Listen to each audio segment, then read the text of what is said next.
గతంలో తాను దాఖలు చేసిన పిటిషన్ను మూసేయాలని సీఎం జగన్ హైకోర్టును కోరారు. తన వ్యాజ్యంపై ఇక మీదట ఎలాంటి ఉత్తర్వులు అవసరం లేదని తెలిపారు. ఒంగోలు ఎన్నికల్లో ఎంపీ అభ్యర్థిగా పోటీ చేసిన చెవిరెడ్డి భాస్కర్ రెడ్డి అదే స్థానం నుంచి డమ్మీ క్యాండిడేట్ గా లేదా స్వతంత్ర అభ్యర్థిగా వెంకటేష్ నాయుడు కూడా పోటీకి ప్రయత్నించారు. సాధారణంగా ఈ కొన్ని ఇలాంటి నెక్స్ట్ సీన్ ఒకసారి మీరు చూసినట్లయితే వివేక మరణంపై సిబిఐ విచారణ చేయాలని హైకోర్టులో కేసు. అధికారంలోకి రాగానే కేసు వెనక్కి. జగన్మోహన్ రెడ్డి ప్రతిపక్ష నాయకుడిగా ఉన్నప్పుడు హత్య జరిగినమ్మటే ఇమ్మీడియట్ గా సిబిఐ విచారణ జరగాలి, సిబిఐ లోతుగా దర్యాప్తు చేయాలని చెప్పి పిటిషన్ ఇచ్చారు. ముఖ్యమంత్రి అవగానే దాన్ని మళ్ళీ వాళ్లే వెనక్కి తీసుకుంటారు. ఇక్కడ మీరు చూసినట్లయితే ఎవరినైతే అసలు మా మనిషే కాదు, మాకు సంబంధమే లేదు అని చెప్పి బుకాయిస్తున్నటువంటి ఈ పెద్ద మనుషులు మొన్న ఒంగోలు పార్లమెంట్ ఎన్నికల సందర్భంగా ఇదే వెంకటేష్ నాయుడుతో చెవిరెడ్డి భాస్కర్ రెడ్డికి డమ్మీ అభ్యర్థిగా నామినేషన్ వేయించారా లేదా? సరే, అది రిజెక్ట్ అయింది అనుకోండి, అది వేరే విషయం. కానీ ఏ సంబంధం లేకపోతే, చెవిరెడ్డికి ఇతనికి అసలు ఎటువంటి లింకు లేకపోతే, ఎక్కడో నంద్యాల ఏమన్నా అతనికి వెంకటేష్ నాయుడు ఏమన్నా ఒంగోలా, ఎక్కడో నంద్యాల, అక్కడి నుంచి ఆ వ్యక్తి వచ్చి పని కట్టుకుని ఒంగోలులో నామినేషన్ ఎందుకు వేస్తాడు?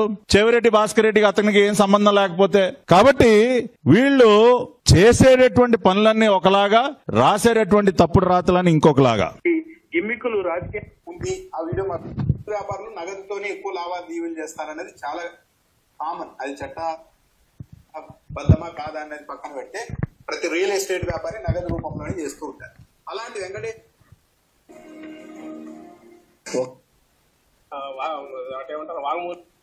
కూడా కొంత ఎన్నికలు ఖర్చు చేసేందుకు లేదా డబ్బు తరలించేందుకు ప్రచారాస్త్రాలుగా వినియోగించుకునేందుకు అవసరమైన మార్గాలు ఎంచుకుంటారు. ఆ క్రమంలోనే వెంకటేష్ నాయుడు కూడా చెవిరెడ్డి భాస్కర్ రెడ్డి కోసమే నామినేషన్ దాఖలు చేసినట్టు తెలుస్తుంది. ఆ నామినేషన్ సందర్భంగా దాఖలు చేసిన అఫిడవిట్ లోనే తన వార్షిక ఆదాయం కేవలం 5 లక్షలు మాత్రమే అని చెప్పారు. జరిగిన దాంట్లో కూడా అనుమానాలు ఉన్నాయి.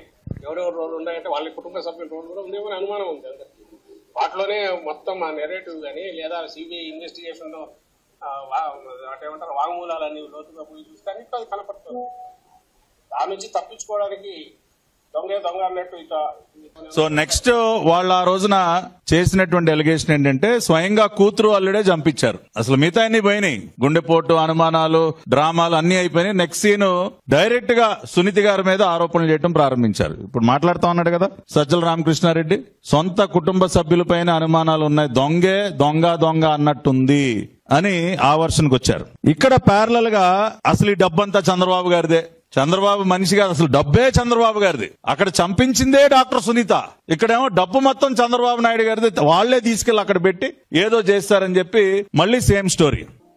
ఒకవైపున మా నాన్న తమ్ముడు, ఒకవైపున ఇంకొక అవినాష్ రెడ్డి ఇలా మాటలు చెప్పి ఇంకొకరి గురించి మాట్లాడతా ఉన్నాం. ఆ పిల్లోడు ఎవరు అధ్యక్ష? నా మరో చిన్నాన్న అంటే మై ఫాదర్స్ కజన్, మరో చిన్నాన్న కొడుకు. ఎందుకు చేస్తారు అధ్యక్ష? ఒక కన్ను ఇంకొక కన్నుని ఎందుకు పొడుచుకుంటుంది? ఒక చెయ్యి ఇంకొక కన్నుని ఎందుకు పొడుచుకుంటుంది అధ్యక్ష? It's minimum thing. Real estate వ్యాపారులు నగదుతోనే ఎక్కువ లావాదేవీలు చేస్తారనేది చాలా కామన్. అది చట్టబద్ధమా కాదా అనేది పక్కన పెడితే ప్రతి రియల్ ఎస్టేట్ వ్యాపారి నగదు రూపంలోనే చేస్తూ ఉంటారు. అలాంటి వెంకటేష్ నాయుడు ఒక 5 కోట్ల రూపాయలు అతడి దగ్గర దొరకడం ఉండడం అన్నది అది పెద్ద విషయమే కాదు రియల్ ఎస్టేట్ వ్యాపారం దగ్గర. చూసారు కదా నెక్స్ట్ సీన్, జగన్మోహన్ రెడ్డి పిల్లోడు అధ్యక్ష, అవినాష్ రెడ్డి పిల్లోడు, సొంత చిన్నాన్న కొడుకు. ఇంకొక చిన్నాన్ని ఎందుకు చంపుతాడు అధ్యక్ష? మన కన్నుని మనమే పొడుచుకుంటాం అధ్యక్ష అని చాలా అమాయకంగా వివేకానంద రెడ్డి హత్య కేసులో ప్రధాన ముద్దాయి అయినటువంటి అవినాష్ రెడ్డిని నిస్సిగ్గుగా వెనకేసుకొస్తూ మాట్లాడినటువంటి మాటలు, జగన్మోహన్ రెడ్డి మాట్లాడినటువంటి మాటలు అసెంబ్లీలో. రెండో పక్కన ఇక్కడ తప్పేముంది? వెంకటేష్ నాయుడు రియల్ ఎస్టేట్ వ్యాపారి, అక్కడేమో అవినాష్ రెడ్డి పాపం నోట్లో వేలు పెట్టినా కానీ కొరకలేనంత అమాయకుడు. ఇక్కడ వెంకటేష్ నాయుడు గారు రియల్ ఎస్టేట్ వ్యాపారి. ఏంటి 5-6 కోట్లు ఉండవా రియల్ ఎస్టేట్ వ్యాపారి దగ్గర అని మళ్ళీ వాళ్ళకి అనుకూలమైనటువంటి మీడియాలో కథనాలు. అంటే నిందితుల్ని మళ్ళీ వెనకేసుకొస్తూ వాళ్ళ అమాయకులు, వ్యాపారస్తులని చిత్రీకరించడానికి సేమ్ ప్యాటర్న్ మళ్ళీ ఇక్కడ కూడా 2 కేసుల్లో కూడా.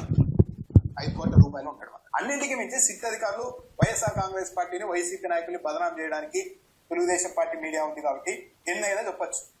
ఈ డబ్బు ఎన్నికల్లో పంచడానికి సిద్ధం చేసిందని చెప్పొచ్చు, లేదు ఇది ఏపీకి సంబంధించిన మద్యం కేసుకు సంబంధించిన డబ్బే అని కూడా చెప్పొచ్చు. కానీ ఆధారాలు చూపించాలి సిట్ అధికారులు, కనీసం కోర్టుకు చూపించాలి. వెంకటేష్ నాయుడు దగ్గర 5 కోట్లు ఉంది, ఆ వీడియో మాకు బయటకు వచ్చిందని చెప్తున్నారు. నిజమే అనుకుందాం, కానీ ఆ 5 కోట్ల రూపాయలు ఏపీలో లిక్కర్ వ్యాపారానికి సంబంధించిందే అన్నదానికి ఆధారమే చూపాలి. సో రియల్ ఎస్టేట్ వ్యాపారి ఆధారం ఏంటి? ఆయన రియల్ ఎస్టేట్ డబ్బు రాలేనని చెబుతూ వచ్చారు. ఈ క్రమంలో సిబిఐ బృందం కర్నూలు వెళ్లి అరెస్టు చేయడానికి ప్రయత్నించింది. అయితే ఆసుపత్రి ముందు అవినాష్ అనుచరులు పెద్ద ఎత్తున మోహరించడంతో జిల్లా ఎస్పీని సిబిఐ సాయం కోరింది. శాంతి భద్రతల కారణం చూపుతూ పోలీసులు సాయం చేయడానికి నిరాకరించడంతో సిబిఐ వెనుదిరగాల్సి వచ్చింది. లుకౌట్ నోటీసులు ఇచ్చి చెవిరెడ్డి భాస్కర్ రెడ్డి ఆయన స్నేహితుడు వెంకటేష్ నాయుడును మంగళవారం బెంగళూరు విమానాశ్రయంలో అరెస్ట్ చేశారు. ఆయన సన్నిహితుడైన వెంకటేష్ నాయుడు ఇరువురు కూడా కొలంబో వెళ్లేందుకు బెంగళూరు ఎయిర్పోర్ట్ కి వెళ్ళగా అక్కడ ఇమిగ్రేషన్ అధికారులు ఎల్ఓసి ఉండటంతో అడ్డుకొని ఏపీ డీజీపీకి సమాచారం అందించారు. సో నెక్స్ట్ సీన్ లో అవినాష్ రెడ్డిని అరెస్ట్ చేయడానికి సిబిఐ వెళ్ళినప్పుడు ఆయన్ని రక్షించడం కోసం ఆ రోజున కొంతమంది గూండాల్ని హాస్పిటల్లో పెట్టి సిబిఐ వాళ్ళని లోపలికి వెళ్ళనివ్వకుండా ఒక నిందితుడిని ఏ విధంగా రక్షించారు ఆ రోజున అన్న సీన్ మనం చూసాం. సేమ్ టు సేమ్ వెంకటేష్ నాయుడిని చేయబట్టుకుని మరి తమ్ముడు రారా వెళ్ళిపోదాం, మనం కొలంబో వెళ్ళిపోదాం, నువ్వు ఇక్కడ ఉంటే నువ్వు కూడా దొరికిపోతావు అని వెంకటేష్ నాయుడిని అంటే చెవిరెడ్డి తనని తను కాపాడుకోవటంతో పాటు వెంకటేష్ నాయుడిని కూడా కాపాడాలన్న ఆలోచనతో చేయబట్టుకుని మరి కొలంబో ఫ్లైట్ ఎక్కించాల్సినటువంటి పరిస్థితి దేనికి ఉత్పన్నమైందండి? అసలు వెంకటేష్ నాయుడుతో మీకు ఏ సంబంధం లేకపోతే మీరు అతన్ని కొలంబో తరలించి ఎందుకు కాపాడే ప్రయత్నం చేశారు? మీ ఛానల్లోనే ఆ రోజు వార్త, చెవిరెడ్డి భాస్కర్ రెడ్డి అతని స్నేహితుడు వెంకటేష్ నాయుడిని పోలీసులు బెంగళూరు ఎయిర్పోర్ట్ లో అరెస్ట్ చేశారు. కొలంబో వెళుతుంటే ఏ సంబంధం లేకపోతే సంకనేసుకుని ఎందుకు వెళ్ళాడు చెవిరెడ్డి? ఏ సంబంధం లేకపోతే సంకనెక్కించుకుని ఎందుకు వెళ్తారండి వెంకటేష్ నాయుడిని? ఆ రోజున అవినాష్ రెడ్డిని కాపాడే ప్రయత్నం, ఈ రోజున వెంకటేష్ నాయుడిని కాపాడేటటువంటి ప్రయత్నం. జగన్మోహన్ రెడ్డి గారు తన అధికారాన్ని అడ్డం వేసి మరి సిబిఐ ఏమో చంపించింది అవినాష్ రెడ్డి గారు అని చెప్తున్నా కూడా ఈ రోజు వరకు కాపాడుకుంటూ వచ్చాడు. కేసెస్ లో మనం వింటూ ఉంటాము, టీవీలో చూస్తుంటాం, హంతకులు మన మధ్యనే ఉంటారు. But we don't realize this was one of those things we don't realise.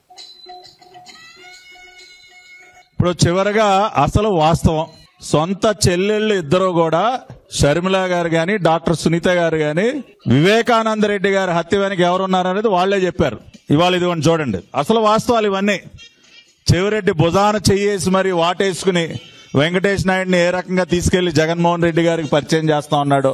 ప్రత్యేకంగా ఒకసారి కాదు 2-3 సార్లు వివేకానంద రెడ్డి గుండెపోటు రావడంతో ఆయన మృతి చెందారని చెప్పి మనకు ప్రాథమిక మాజీ ఎమ్మెల్యే చెవిరెడ్డి.